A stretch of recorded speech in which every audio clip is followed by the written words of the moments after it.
వందనాలండి.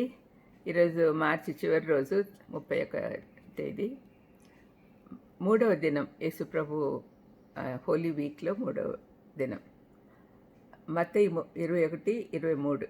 ఆయన దేవాలయంలోకి వచ్చి బోధించుచుండగా ప్రధాన యాజకులను ప్రజల పెద్దలను ఆయన యుద్ధకు వచ్చి, ఏ అధికారం వల్ల నీవు ఈ కార్యములు చేయుచున్నావు?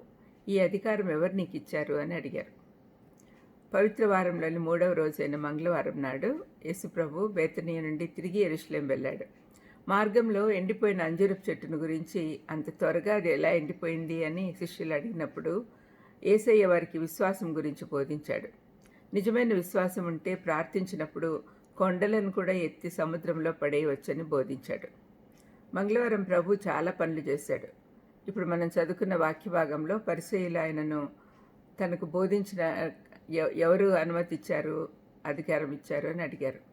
యేసయ్య తనకు అధికారం దేవుడిచ్చాడు అంటే వారు దేవునికి విరోధంగా మాట్లాడుతున్నాడు, దేవదూషణ చేస్తున్నాడని దోషారోపణ చేయొచ్చు. ఒకవేళ తనంతటి తానే చెప్తున్నాడని చెప్తే ప్రజలు ఆయన బోధులు పరిసయ్యుల బోధుల కంటే తక్కువ స్థాయిలో ఉన్నాయి అనుకుంటారు.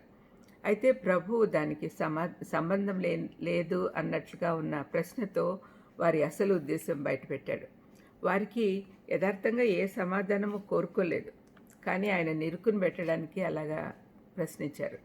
పరిసయ్యులు తమకు సరిపోయే సమాధానాలు, వారు నమ్మిన సత్యాలే ప్రభు చెప్పాలని ఆశిస్తున్నారు అని చెప్పాడు. తర్వాత యేసుప్రభు అనేక విషయాలు ఉపమానాల రీతిగా వర్ణించాడు. అవన్నీ తమను గురించి మాట్లాడుతున్నాడని పరిసయ్యులు గుర్తించారు.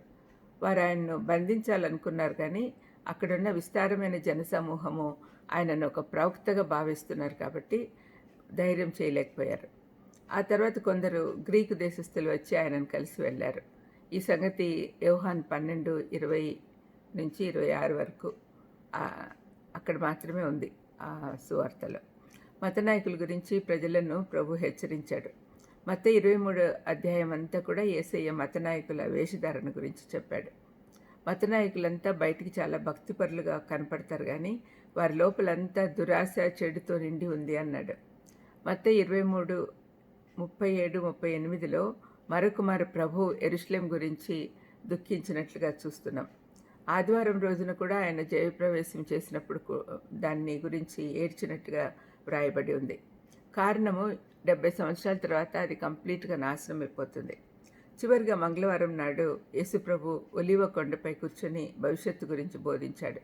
దీన్ని ఆలివర్ డిస్కోర్స్ అంటారు. తాను రెండవ రాకడలో వచ్చినప్పుడు ఏం జరుగుతుందో చెప్పి, అది ఎప్పుడు జరుగుతుందో తెలియదు కాబట్టి అందరూ జాగ్రత్తగా సిద్ధపడి ఉండాలి అని బోధిస్తున్నాడు. మరొక ప్రాముఖ్యమైన విషయం ఏమంటే, ఇస్కరియోతు యూదా ఆయనను అప్పగించడానికి రేటు మాట్లాడుకున్నాడు. ప్రార్థన చేసుకుందాం. దయమేడ యేసునాయన స్తోత్రం ప్రభా. ఇదిగో తండ్రి, మంగళవారం నాడు జరిగిన విషయాలన్నీ గుర్తు చేసుకుంటున్నాం.